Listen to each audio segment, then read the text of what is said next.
हे बघा, आत्ताच मी तुम्हाला सांगितल्याप्रमाणे आपण पोस्टिंग पूर्ण करून घेतलेलं आहे. पोस्टिंग पूर्ण केल्यानंतर आपल्याला trading profit and loss account आणि बॅलन्स शीट आपल्याला आखायची आहे.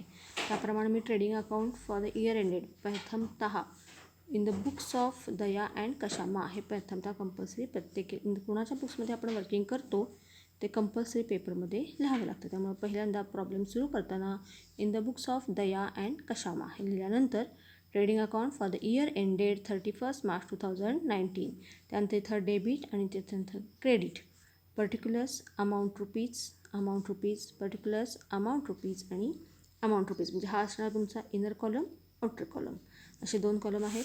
त्यानंतर मी तुमचा प्रॉफिट अँड लॉस दाखवलेला आहे बघा. Profit and loss account for the year ended 31 March 2019 इथंसुद्धा डेबिट आणि credit particulars amount rupees particulars amount rupees या पद्धतीनं आपण घेतलेलं आहे.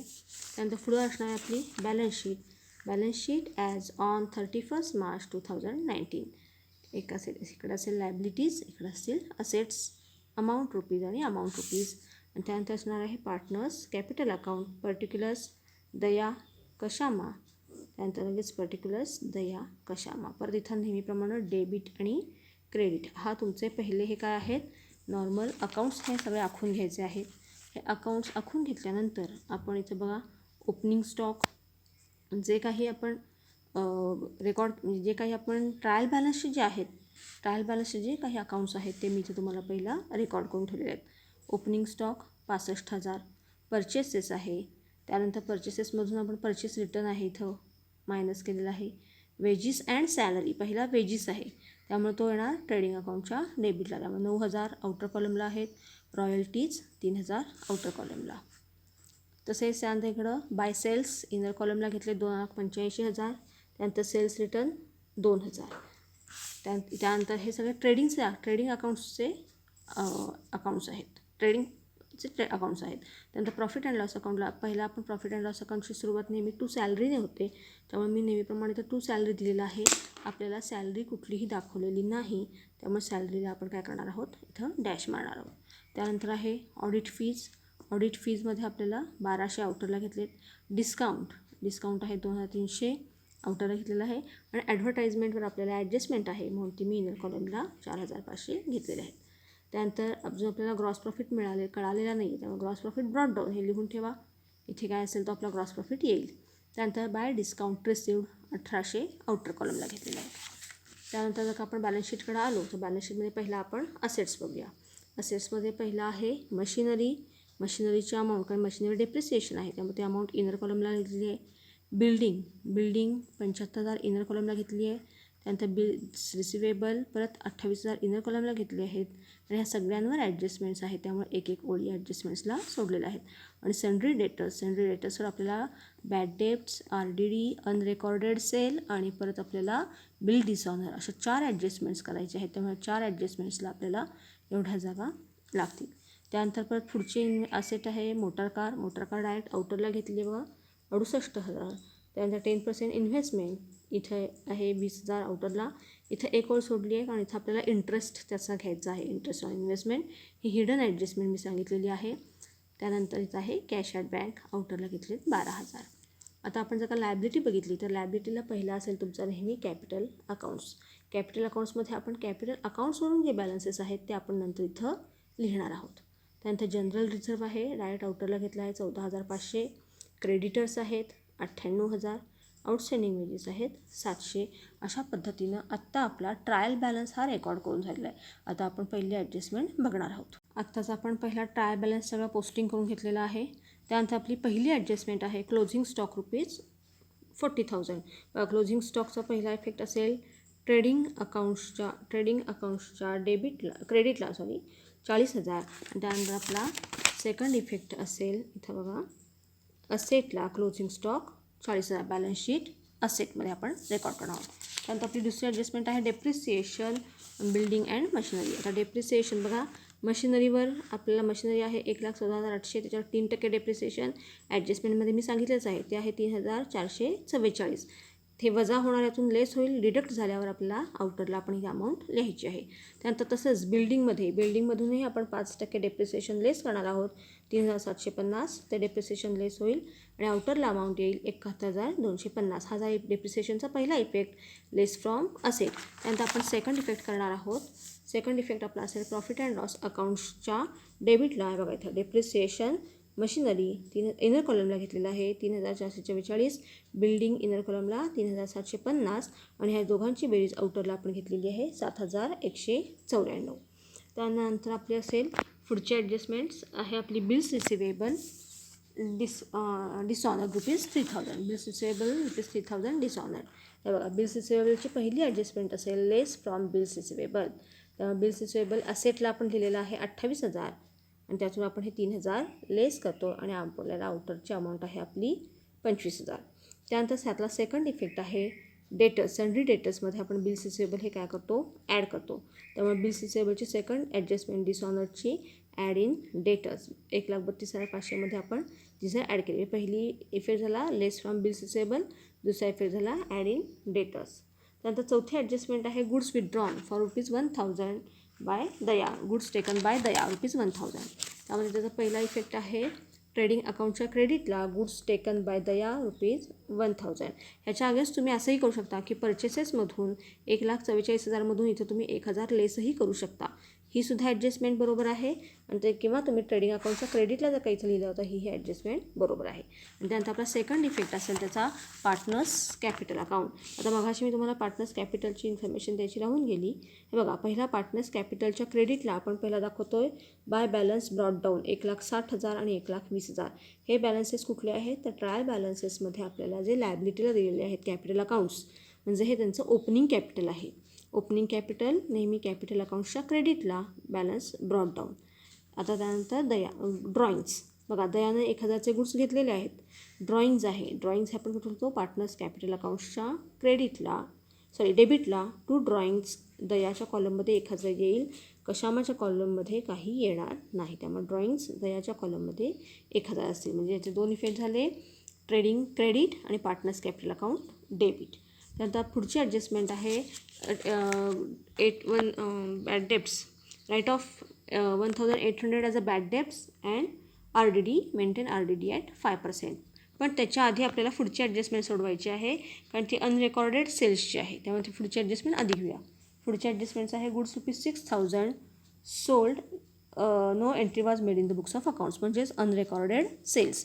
मग अनरेकॉर्डेड सेल्सची पहिली एंट्री काय आहे तर असेटमध्ये आपल्याला डेटर्स आणि डेटर्समध्ये आपल्याला हे अनरेकॉर्डेड सेल ॲड करायचे आहेत कारण तेवढ्यानं आपला डेटर्स वाढणार आहे. त्यामुळे आपण पहिला डेटर्समध्ये बिल्स रिसिवेबल ॲड केले. आलेली जी 1,35,500 आहे त्या अमाऊंटमध्ये आपण अनरेकॉर्डेड सेल परत 6,000चा ॲड केला. तो 6,000चा ॲड केल्यावर जी अमाऊंट असेल 1,41,500 ती इनर कॉलमलाच खाली आपण कॅरी फॉरवर्ड करून घेतलेली म्हणजे पुढे लिहून घेतलेली आहे. पहिला इफेक्ट झाला अनरेकॉर्डेड सेल्सचा. सन्ड्री डेटर्समध्ये अनरेकॉर्डेड सेल ॲड होतील 6,000 आणि अमाऊंट इनर कॉलमला कॅरी फॉरवर्ड. आणि दुसरी ॲडजस्टमेंट्स आहे अनरेकॉर्डेड सेल्सची.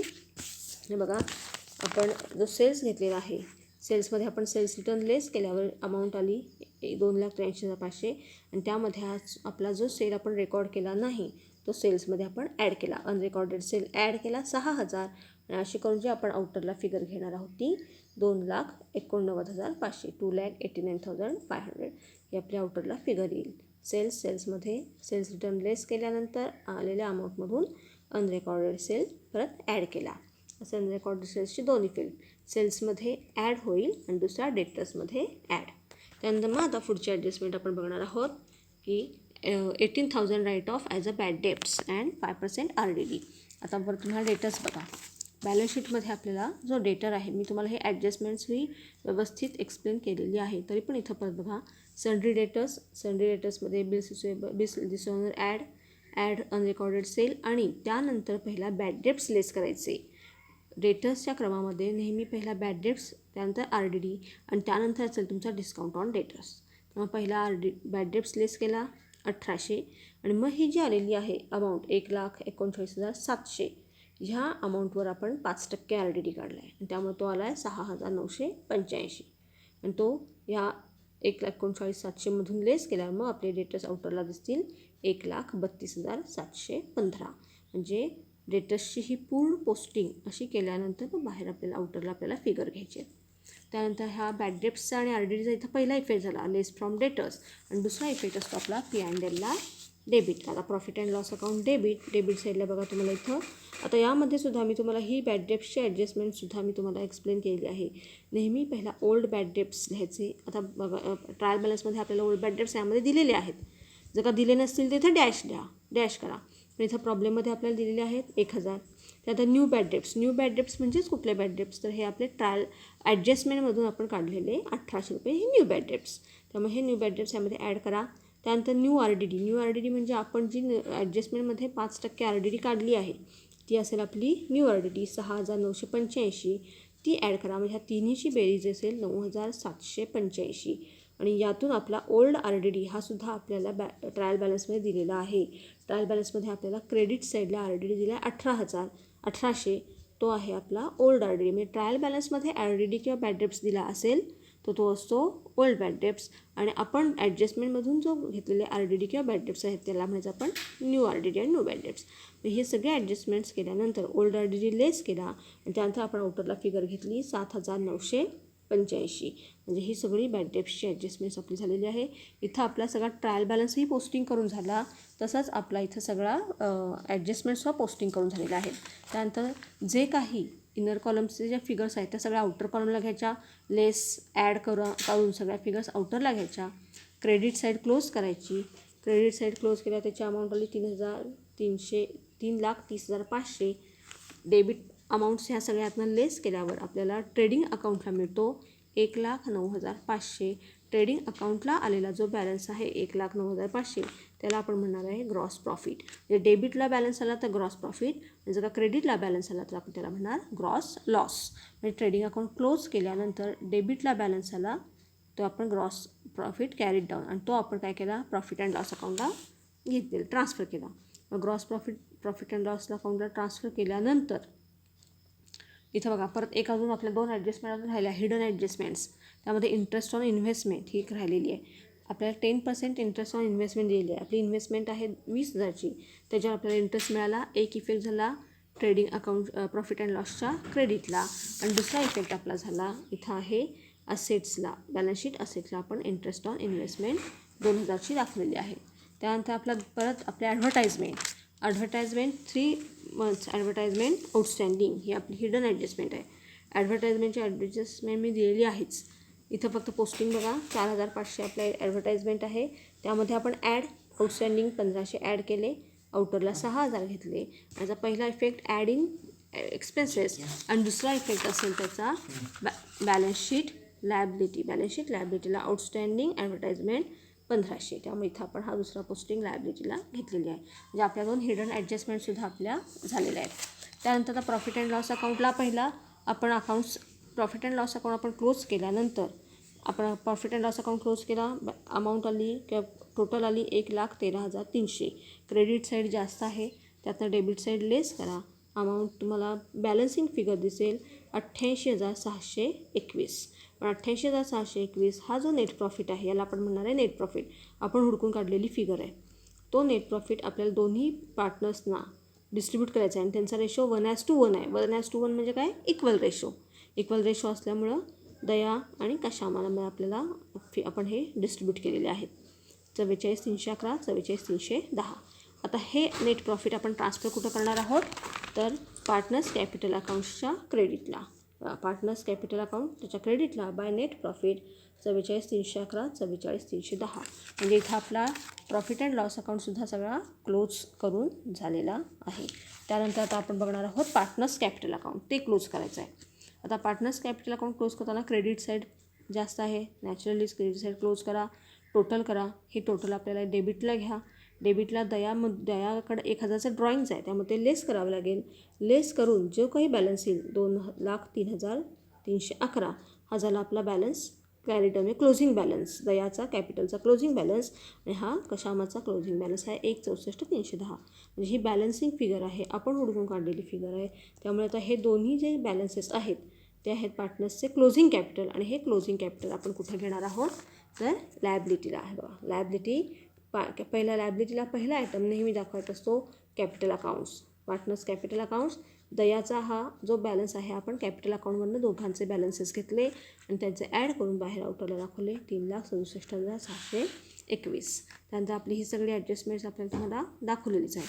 त्यानंतर असेट्समध्ये सुद्धा आता असेट साईडला मशिनरी म्हणून डेप्रिसिएशन लेस करा, आउटरला फिगर घ्या. बिल्डिंग म्हणून 5% डेप्रिसिएशन लेस करा, आउटरला फिगर घ्या. बिल्स रिसिवेबल लेस करा 3,000, आउटरला फिगर घ्या. सन्ड्री डेटर्सची ही सगळी ॲडजस्टमेंट झाल्यावर फिगर आउटरला घ्या. Motor car investment, interest on investment, closing stock घेतलीच आहे आणि कॅश ॲट बँक. आणि आता दोन्हीची म्हणजे लायबिलिटीची आणि असेट्सची जर का टोटल केली तर ती टोटल दोन्हीची टॅली व्हायला पाहिजे. म्हणजे बॅलन्स शीट हे नेहमी काय असेल तुमची टॅली व्हायला इक्वल अमाऊंट आली पाहिजे म्हणजे लायबिलिटीची आणि असेट्सची. ती 4,82,321 येते आणि इथं सुद्धा 4,82,321 येते. अशा तऱ्हेने आपला हा सगळा प्रॉब्लेम आपण रेकॉर्ड करून टॅली केलेला आहे. हे जे आत्ता मी सांगितलेलं आहे पोस्टिंग, ह्याचे मी फोटोज, ह्या प्रॉब्लेमचे फोटो मी तुम्हाला ग्रुपवर टाकणार आहे. त्यामुळे हा प्रॉब्लेम व्यवस्थित फोटो बघून सॉल्व करा किंवा तुम्ही आधी सॉल्व केला असेल तर तो व्यवस्थित चेक करून घ्या. Okay, thank you. आणि इथं आपला आज पहिला प्रॉब्लेम पूर्ण कंप्लीट केलेला आहे. नेक्स्ट लेक्चरला मी तुम्हाला दुसरा प्रॉब्लेम देईन आणि दुसरा प्रॉब्लेम आपण असाच पद्धतीनं हा एक्सप्लेन करून घेऊ. Okay, thank you.